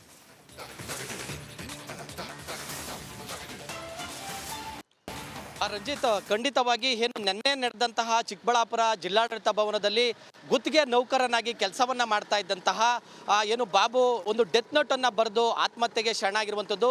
ಸರ್ಕಾರಿ ಕೆಲಸ ಅಂದರೆ ಒಂದು ಲೆಕ್ಕ ಒಂದು ಸಹಾಯಕನ ಹುದ್ದೆಯನ್ನು ಕೊಡಿಸ್ತೇನೆ ಅಂತೇಳಿ ಸುಧಾಕರ್ ಬಳಿ ಅಂದರೆ ಅಲ್ಲೇ ಕೆಲಸವನ್ನ ಮಾಡ್ತಾ ಇದ್ದಂತಹ ಮಂಜುನಾಥ್ ಹಾಗೇನೆ ನಾಗೇಶ್ ಅಂತಕ್ಕಂಥ ಸುಧಾಕರ್ ಬಳಿ ನಾನು ಕೆಲಸವನ್ನು ಕೊಡಿಸ್ತೇನೆ ಅಂತೇಳಿ 35 ಲಕ್ಷವನ್ನು ಪಡೆದು ವಂಚನೆಯನ್ನು ಮಾಡಿದ್ದಾರೆ. ಜೊತೆಗೆ ಸುಧಾಕರ್ ಕೂಡ ನನಗೆ ಹಣವನ್ನು ಇಸ್ಕೊಂಡು ವಂಚನೆ ಮಾಡಿದ್ದಾರೆ ಅಂತೇಳಿ ಡೆತ್ ನೋಟಲ್ಲಿ ಉಲ್ಲೇಖವನ್ನು ಮಾಡಿರುವಂತಹ ಹಿನ್ನೆಲೆಯಲ್ಲಿ ಇದೀಗ ಚಿಕ್ಕಬಳ್ಳಾಪುರ ಗ್ರಾಮಾಂತರ ಪೊಲೀಸ್ ಸ್ಟೇಷನ್ನಲ್ಲಿ ಏನು ಸಂಸದ ಸುಧಾಕರ್ ಮೇಲೆ ಈಗಾಗಲೇ FIR ದಾಖಲಾಗಿರುವಂಥದ್ದು. ಪ್ರಮುಖವಾಗಿ ವಂಚನೆ ಆಗಿರ್ಬೋದು, ಜೊತೆಗೆ ST ಕಾಯ್ದೆ ಅಡಿ ದೌರ್ಜನ್ಯ ಪ್ರಕರಣ ಆಗಿರ್ಬೋದು, ಈ 3 ಅಡಿ ಪ್ರಕರಣ ಚಿಕ್ಕಬಳ್ಳಾಪುರ ಗ್ರಾಮಾಂತರ ಪೊಲೀಸರು ಈಗಾಗಲೇ ನೋಟಿಸನ್ನು ಜಾರಿ ಮಾಡತಕ್ಕಂಥ ಸಾಧ್ಯತೆ ಇದೆ. ಯಾಕೆಂದರೆ ಸಂಸದ ಈಗಾಗಲೇ ಸುಧಾಕರ್ ಅವರು ದೆಹಲಿಯಲ್ಲಿ ಇರುವಂತಹ ಕಾರಣದಿಂದಾಗಿ ನೋಟಿಸನ್ನು ಜಾರಿ ಮಾಡಿ ವಿಚಾರಣೆಗೆ ಹಾಜರಾಗುವಂತೆ ಕೇಳ್ತಕ್ಕಂಥ ಸಾಧ್ಯತೆ ಇದೆ. ಜೊತೆಗೆ ಈಗಾಗಲೇ ಏನು ಪ್ರಕರಣವನ್ನು ದಾಖಲಿಸಿಕೊಂಡಿರ್ತಕ್ಕಂಥ ಪೊಲೀಸರು ಒಂದು ಹಂತದಲ್ಲಿ ಆರೋಪಿ ಆಗಿರ್ತಕ್ಕಂಥ ನಾಗೇಶ್ ಹಾಗೆಯೇ ಮಂಜುನಾಥ್ ಏನಿದ್ದಾರೆ, ಇವರು ಇಬ್ಬರು ಕೂಡ ದಾಂಪತ್ಯ ಆಗಿದ್ದಾರೆ. ಜೊತೆಗೆ ಬಾಬು ಏನು ಡೆತ್ ನೋಟಲ್ಲಿ ಉಲ್ಲೇಖ ಮಾಡಿರುವಂತಹ ಪ್ರಮುಖವಾದ ಅಂಶ ಏನಂತಂದರೆ, ಖಂಡಿತವಾಗಿ ಏನು ಸಂಸದ ಸುಧಾಕರ್ ಅವರನ್ನ ತನಿಖೆಗೆ ಒಳಪಡಿಸಬೇಕು. ಜೊತೆಗೆ ಯಾರು ನನ್ನ ಬಳಿ ಒಂದು ಹಣವನ್ನು ಪಡೆದುಕೊಂಡಿದ್ರು ಅವರ ಬಳಿ ಹಣವನ್ನು ವಾಪಸ್ ಪಡೆದು ನನ್ನ ಹೆಂಡತಿಗೆ ಕೊಡಬೇಕು ಅಂತೇಳಿ ಏನು ಡೆತ್ ನೋಟಲ್ಲಿ ಉಲ್ಲೇಖ ಮಾಡಿದರೆ, ಇದನ್ನೆಲ್ಲ ಕೂಡ ವಶಪಡಿಸಿಕೊಂಡಿರ್ತಕ್ಕಂಥ ಪೊಲೀಸರು ಎಲ್ಲ ಆಯಾಮಗಳಲ್ಲಿ ತನಿಖೆಯನ್ನು ಮಾಡ್ತಾ ಸಂಸದ ಸುಧಾಕರ್ ಅವರು ಕೂಡ ದೆಹಲಿಯಿಂದ ಕಾಯ್ತಾ ಇದ್ದಾರೆ. ಜೊತೆಗೆ ಯಾಕಂದರೆ ಅವ್ರಿಗೆ ನೋಟಿಸ್ ಕೂಡ ಕೊಟ್ಟು ಅವ್ರನ್ನ ವಿಚಾರಣೆಗೆ ಕರೀತಕ್ಕಂಥ ಸಾಧ್ಯತೆ ಕೂಡ ಇರುವಂಥದ್ದು. ಹೀಗಾಗಿ ಇದರಾಗೆ ಏನಾದರೂ ಸಂಸದರು ಇದಕ್ಕೆ ಸರಿಯಾದ ಉತ್ತರವನ್ನು ಸಿಗದೆ ಹೋದರೆ, ಜೊತೆಗೆ ಈ ಏನು ಈಗ A2 ಮತ್ತು A3 ಆರೋಪಿಗಳು ಆಧಾರದ ಮೇಲೆ ಸಂಸದ ಸುಧಾಕರ್ಗೆ ಕೂಡ ಒಂದು ಟೆನ್ಷನ್ ಕೂಡ ಶುರುವಾಗಿರುವಂಥದ್ದು. ಹೀಗಾಗಿ ಇದೆಲ್ಲ ಮುಂದಿನ ಓಕೆ ಮಂಜುನಾಥ್ ದಿನೂರು, ಥ್ಯಾಂಕ್ ಯು ತಮ್ಮೆಲ್ಲ ಮಾಹಿತಿಗಾಗಿ. ಇವತ್ತು ನಾಡಿನಾದ್ಯಂತ ವರಮಹಾಲಕ್ಷ್ಮಿ ಹಬ್ಬದ ಸಂಭ್ರಮ ಸಡಗರ. ಬೆಂಗಳೂರಿನ KR ಮಾರ್ಕೆಟ್ನಲ್ಲಿ ಖರೀದಿಯ ಭರಾಟೆ ಜೋರಾಗಿದೆ. ಹೂ ಹಣ್ಣು ಖರೀದಿಗೆ ಮುಗಿಬಿದ್ದಿದ್ದಾರೆ ಸಿಟಿ ಜನ. ಹೂ ಹಣ್ಣುಗಳ ಬೆಲೆ ಏರಿಕೆಗೆ ಗ್ರಾಹಕರು ಸುಸ್ತಾಗಿದ್ದಾರೆ. ಹಬ್ಬ ಬಂತು ಅಂತ ಹೇಳಿದ್ರೆ ಮಾರ್ಕೆಟ್ನಲ್ಲಿ ಕೈ ಕಾಲು ಹಾಕೋದಕ್ಕೂ ಕೂಡ ಜಾಗ ಇರೋದಿಲ್ಲ. ನೋಡಿ, ಏರಿಯಲ್ ವ್ಯೂ ನಾವು ನಿಮ್ಗೆ ತೋರಿಸ್ತಾ ಇದ್ದೀವಿ. ಮಾರ್ಕೆಟ್ ಹೆಂಗ್ ಗಿಜಿ ಅಂತೇಳಿ ವ್ಯಾಪಾರ ವಹಿವಾಟಿನಲ್ಲಿ ತೊಡಗಿಕೊಂಡಿದೆ ಅನ್ನೋದನ್ನ ತಾವು ನೋಡ್ತಾ ಇದ್ದೀವಿ.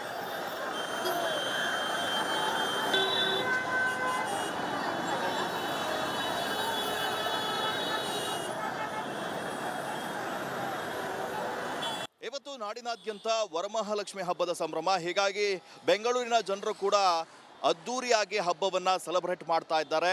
ಹಬ್ಬದ ಆಚರಣೆಗಾಗಿ ಖರೀದಿಯಲ್ಲಿ ಕೂಡ ಜೋರಾಗಿ ನಡೆಸ್ತಾ ಇದ್ದಾರೆ. ನಾನೀಗ KR ಮಾರ್ಕೆಟ್ನಲ್ಲಿದ್ದೀನಿ. ನಾನು ನಿಮಗೆ KR ಮಾರ್ಕೆಟ್ನ ದೃಶ್ಯಾವಳಿಗಳನ್ನು ಕೂಡ ತೋರಿಸುವಂಥ ಕೆಲಸವನ್ನು ಮಾಡ್ತಾ ಇದ್ದೀನಿ. ನಾನು KR ಮಾರ್ಕೆಟ್ನ ಈ ಫ್ಲೈಓವರ್ ಏನಿದೆ ಅದರ ಮೇಲ್ಗಡೆಯಿಂದ ಕೆಳಭಾಗದ ದೃಶ್ಯವನ್ನು ನೀವು ಗಮನಿಸ್ತಾ ಇರ್ಬೋದು. ಇಲ್ಲಿರುವಂತಹ ಹೂವಿನ ಮಾರ್ಕೆಟ್ ಇರ್ಬೋದು, ಹಣ್ಣಿನ ಮಾರ್ಕೆಟ್ ಇರ್ಬೋದು, ಹಾಗೆ ತರಕಾರಿ ಮಾರ್ಕೆಟ್, ಇವೆಲ್ಲದೂ ಕೂಡ ಇವತ್ತು ಸಾವಿರಾರು ಜನರಿಂದ ಗಿಜಿಗುಡ್ತಾ ಇರುವಂತಹ ದೃಶ್ಯವನ್ನು ನೀವು ಗಮನಿಸ್ತಾ ಇರ್ಬೋದು. ಹೂವು ಹಣ್ಣು ತರಕಾರಿಗಳನ್ನು ಜನರು ಖರೀದಿ ಮಾಡ್ಕೊಂಡು ಹೋಗ್ತಾ ಇದ್ದಾರೆ. ಅದರಲ್ಲೂ ಮುಖ್ಯವಾಗಿ ಪೂಜೆಗೆ ಬೇಕಾಗಿರುವಂತಹ ಸಾಮಗ್ರಿಗಳು, ವರಮಹಾಲಕ್ಷ್ಮಿ ಹಬ್ಬದ ಒಂದು ಪೂಜೆಯ ಹಿನ್ನೆಲೆಯಲ್ಲಿ ಪೂಜೆಗೆ ಯಾವೆಲ್ಲ ಸಾಮಗ್ರಿಗಳು ಬೇಕೋ ಅವೆಲ್ಲವನ್ನ ಕೂಡ ಖರೀದಿಸಿಕೊಂಡು ಹೋಗ್ತಾ ಇದ್ದಾರೆ. ಆದರೆ ಕಳೆದ ವಾರಕ್ಕೆ ಕಂಪೇರ್ ಮಾಡಿದರೆ ಈ ವಾರ ಹೂವು ಹಣ್ಣು ಹಾಗೆ ತರಕಾರಿಗಳ ಬೆಲೆ ಕೂಡ ಏರಿಕೆಯಾಗಿದೆ. ಇದು ಸಹಜ. ಹಬ್ಬ ಬರ್ತಾ ಇದ್ದ ಹಾಗೆ ಬೆಂಗಳೂರಿನಲ್ಲಿ ಈ ತರಹದ ಬೆಲೆ ಏರಿಕೆ ಸಹಜವಾಗಿರುವಂಥದ್ದು. ಈ ಕನಕಾಂಬರ ಹೂವು 1600 ರೂಪಾಯಿ ಆಗಿದೆ, ಮಲ್ಲಿಗೆ ಹೂವು 900 ಆಗಿದೆ, ಕಾಕಡ 800 ಆಗಿದೆ, ಸೇವಂತಿಗೆ 800, ಗುಲಾಬಿ 500, ಆನಂತರ ಸುಗಂಧ ರಾಜ 500 ರೂಪಾಯಿ ಆಗಿದೆ. ಇನ್ನು ಸೇಬು ಹಣ್ಣು 300 ರೂಪಾಯಿ ಆದರೆ ದಾಳಿಂಬೆ 280 ಆಗಿದೆ, ಕಿತ್ತಳೆ 200 ರೂಪಾಯಿ ಆಗಿದೆ. ಇನ್ನು ಬದನೆಕಾಯಿ 60 ರೂಪಾಯಿ, ಬೀನ್ಸ್ 80 ರೂಪಾಯಿ, ಕ್ಯಾಪ್ಸಿಕಮ್ 80, ಹುರುಳಿಕಾಯಿ 150 ರೂಪಾಯಿ ಬೆಲೆ ಇದೆ. ರೇಟ್ ಜಾಸ್ತಿ ಆದರೂ ಕೂಡ ಜನ ಅನಿವಾರ್ಯ, ಹಬ್ಬವನ್ನು ಆಚರಣೆ ಮಾಡಲೇಬೇಕು ಅಂತ ಹೇಳಿ ಈ ಒಂದು ಖರೀದಿಯಲ್ಲಿ ಕೂಡ ಮುಂದಾಗಿದ್ದಾರೆ. ಬೆಳಗ್ಗೆ 4:30ರಿಂದ ಕೂಡ ಸಾಕಷ್ಟು ಜನರು ಆಗಮಿಸಿ ಹಬ್ಬದ ಖರೀದಿಯನ್ನು ಕೂಡ ಮಾಡ್ತಾ ಇದ್ದಾರೆ. ಮುಖ್ಯವಾಗಿ ಮಹಾಲಕ್ಷ್ಮಿ ಪೂಜೆ ಹಿನ್ನೆಲೆಯಲ್ಲಿ ಪೂಜೆಗೆ ಏನೆಲ್ಲ ಬೇಕು, ಹೂವಿರ್ಬೋದು, ಅದಾದ ನಂತರ ಹಾರ ಇರ್ಬೋದು, ಬಾಳೆ ಇರ್ಬೋದು, ಇವೆಲ್ಲವನ್ನ ಕೂಡ ಖರೀದಿ ಮಾಡಿಕೊಂಡು ಹೋಗ್ತಾ ಇದ್ದಾರೆ. ಇನ್ನು ಈ ಕೆ ಆರ್ ಮಾರ್ಕೆಟ್ಟು ಏನು ಇವತ್ತು ಫುಲ್ ಗಿಜಿಗುಡ್ತಾ ಇರುವಂತಹ ಕಾರಣಕ್ಕಾಗಿ ಕೆ ಆರ್ ಮಾರ್ಕೆಟ್ನ ರಸ್ತೆಗಳೆಲ್ಲವೂ ಕೂಡ ಜಾಮ್ ಆಗಿದ್ದಾವೆ. ಹೀಗಾಗಿ ಈ ಸಂಚಾರ ದಟ್ಟಣೆಯನ್ನು ನಿಯಂತ್ರಣ ಮಾಡಲಿಕ್ಕೆ ಹೆಚ್ಚುವರಿ ಟ್ರಾಫಿಕ್ ಪೊಲೀಸರನ್ನು ಕೂಡ ನಿಯೋಜನೆ ಮಾಡಲಾಗಿದೆ. ಅಂದರೆ ಜನ ಆಲ್ಮೋಸ್ಟ್ ಯಾರಕ್ಕೂ ಬೆಳಗಿನ ಜಾವ ಬರುವಂತಹ ಕಾರಣಕ್ಕಾಗಿ ಟೂ ವೀಲರ್ ಅಥವಾ ಆಟೋದಲ್ಲಿ ಬಂದು ಖರೀದಿಯನ್ನು ಮಾಡ್ಕೊಂಡು ಹೋಗ್ತಾ ಇದ್ದಾರೆ. ಹೀಗಾಗಿ ಜಾಮ್ ಸಹಜವಾಗಿ ಆಗ್ತಾ ಇದೆ. ಕೆ ಆರ್ ಮಾರ್ಕೆಟ್ನ ಸೈಡ್ನಲ್ಲಿ ಪಾರ್ಕಿಂಗ್ಗೆ ವ್ಯವಸ್ಥೆಯನ್ನು ಕೂಡ ಮಾಡಲಾಗಿದೆ. ಆದರೆ ಕಳೆದ 4:30 ಕೂಡ ಈ ಜನರ ಸಂಖ್ಯೆ ಹೆಚ್ಚುತ್ತಲೇ ಇದೆ. ಹಬ್ಬದ ಹಿನ್ನೆಲೆಯಲ್ಲಿ ಈ ರೀತಿಯ ಗಂಟು ಕಟ್ಟಿಕೋ ಲವಂಗ ಹಸಿರು ಏಲಕ್ಕಿಯಿಂದ ತುಂಬಿದ MDH D+ ಮಸಾಲೆ.